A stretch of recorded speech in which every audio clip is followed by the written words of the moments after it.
TI-13 has been one of the most exciting TIs in the last few years. The competition has been closer than ever, with many series being taken to tense Game 3s. This has led to most games coming down to slim margins with the drafts and individual execution of each player. Teams are always looking for ways to gain the upper hand in the draft phase, whether it's through flex picks or general cheese picks. It's not uncommon to see traditionally core heroes be put on support players, or vice versa. One such hero as of recent has been one of the Dota community's most hated heroes, Cardell the Sniper.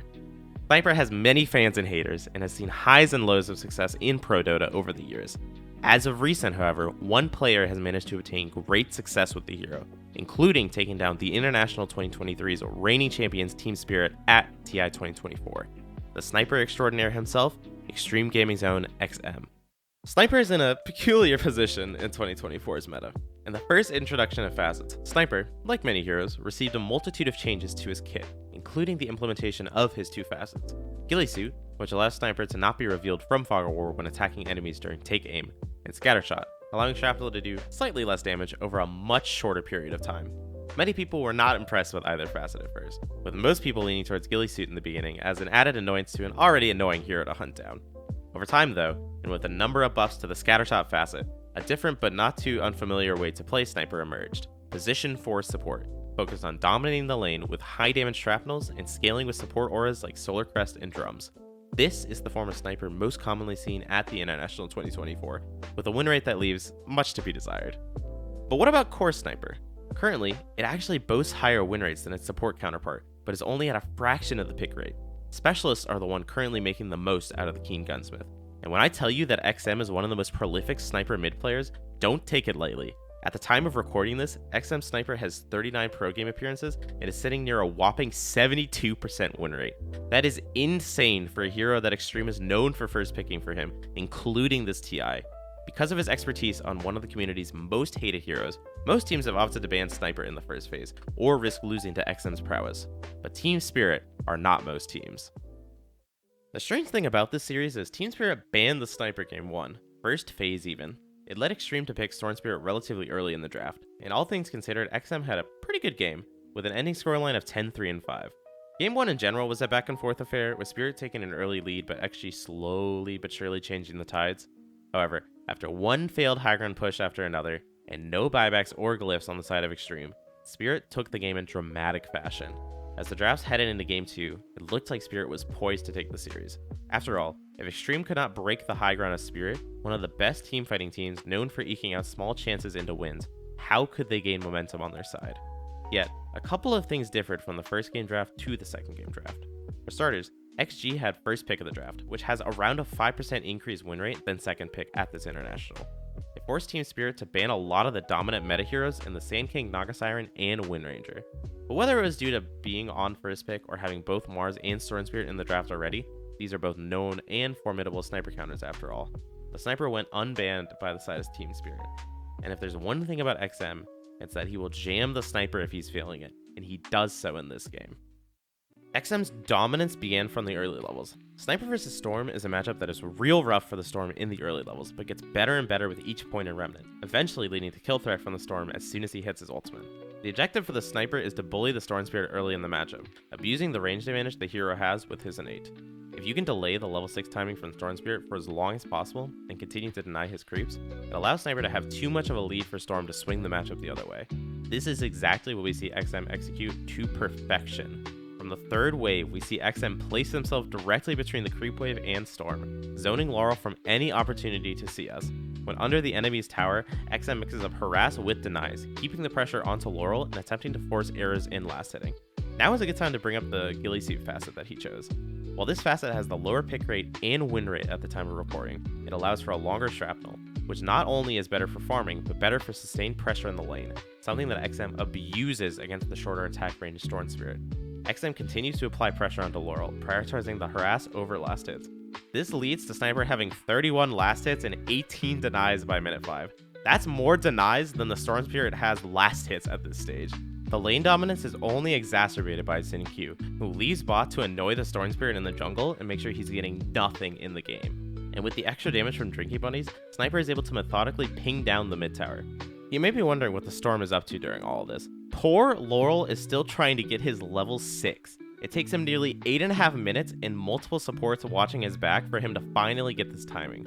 All the while, XM has Treads, Wraithband, Wand, and a Raindrop, making him way too tanky to be gone on by Storm. This leads to a slow and inevitable game from Extreme Gaming. They're careful not to give away too many pickoffs while applying pressure on the map in the form of triangle invasions and tier 1 towers. All the while, Ame, on one of the scariest carries of the patch Luna, is amassing a dragon's horde worth of net worth, all to hit his Mask Manta BKB timing and steamroll objectives. One thing to note about this game is the item build from XM, Gleipnir first. Not all surprising considering it's the item that has defined the International 2024, but it gives him crucial lockdown for Spirit's heroes while also bulking him up against possible jumps. From there, he goes Dragonlance and the Shard, giving him range, tankiness, and an inbuilt escape with a disarm if he gets jumped. XM knows he already has the damage to kill Radiant's heroes, and all he has to do in fights is kite and delay and let the out-of-control Luna clean up their heroes. It puts Spirit in a big dilemma, where they have to commit multiple heroes to kill the Keen Gunsman. And that's without taking into consideration the barriers and healing snipers receiving from the Tinker, or potential snowball or pullback plays Xinq can make. And while they're able to bring him down in the final fight of the game, it's not without leaving a massive Ame Luna to pick apart their whole team. XG had two biggest snowball after lanes, hitting their timings quickly and efficiently, leaving Team Spirit to be bystanders in their own game. Alright, it's game 3 of an elimination series. XG has first pick again, but that's okay. You're Team Spirit. You've had your back against the wall in many of your TI winning runs. All you have to do is ban out the sniper and not give XM a free game again and... no sniper ban. Alright, that's okay. They didn't first pick it. That gives you the opportunity to take it out in the second phase and... no sniper ban again. And now they have sniper again on XG? Oh, Spirit. All joking aside, drafting is an incredibly complex and crucial part of the game. It's easy for us to say as viewers of the series that they should ban the hero, especially after how dominant XM was against Laurel in that game too. But, to Spirit's credit, Sniper Position 4 has some rough win rates, and if it's a mid-sniper, something XG reveals with their Undying pick in the second phase, they can give Laurel a much better matchup. He'd also be playing against Mars again, which as I pointed out is one of the better sniper counters. But, and this is only my opinion, if you got steamrolled by it last time, why not ban it for mental's sake? Losing to Sniper in such a snowbally fashion is hard, and if the game begins to go that way again, do you have the mental fortitude to turn things around? Regardless, a Viper ban was picked up instead, and XG take the Sniper once more. Again, to Spirit's credit, they pick up a much better lane for Laurel in the DK and more jump on the Batrider. But XM Sniper does not know any bounds and doesn't care about game counters. The Sniper DK matchup is one of many mid lane matchups nowadays that is honestly quite the snooze fest. DK has the armor and HP regen with his innate passive to survive the Sniper's harass, and with Breathe Fire is able to get off a few denies. The main benefit the Sniper has is being able to stack with Shrapnel, something that XM does do in this lane, along with curbing the aggression of the DK's tower push with his own deep pushing.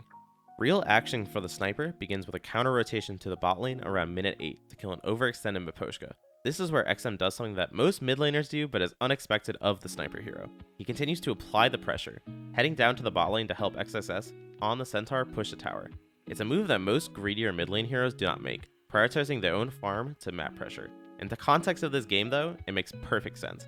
Tusk wants to soak mid to get his ultimate, and they need to apply some outward pressure so that the Ame Medusa can scale quicker than the Terrorblade, and they can hit their snowball timing like game 2. However, each move you make in Dota comes with trade-offs, and this one allows the DK to gain a considerable net worth advantage over the Sniper at minute 10. XM continues to the game plan though, making a crucial rotation mid to clean up Mira and secure the tower, as well as TPing bot right afterwards to get a freebie kill onto the Laurel DK. Keep in mind that this is the go time of the Laurel DK. With Blink Dagger farmed, he was wanting to look for a pickoff into objectives. If these moves don't pay off, or worse, result in deaths for the DK, it leads to a 2,250 gold paperweight with no way to get entry into the game. This is the true strength of the XM Sniper this game, stemming any aggressive moves made on the side of Team Spirit while scaling alongside the Medusa to act as a secondary threat in these fights. It then makes complete sense why he opted for the Dragonlance Mask of Madness build rather than the Gleipnir buildup. While not doing as much damage or having the catch of Gleipnir, it allows him to remain a threat at range while bulking him up and making Spirit have to commit that much more onto him. With each rotation made by the Sniper and XG, it put Team Spirit further and further behind, leading to the XG snowball we saw in Game 2.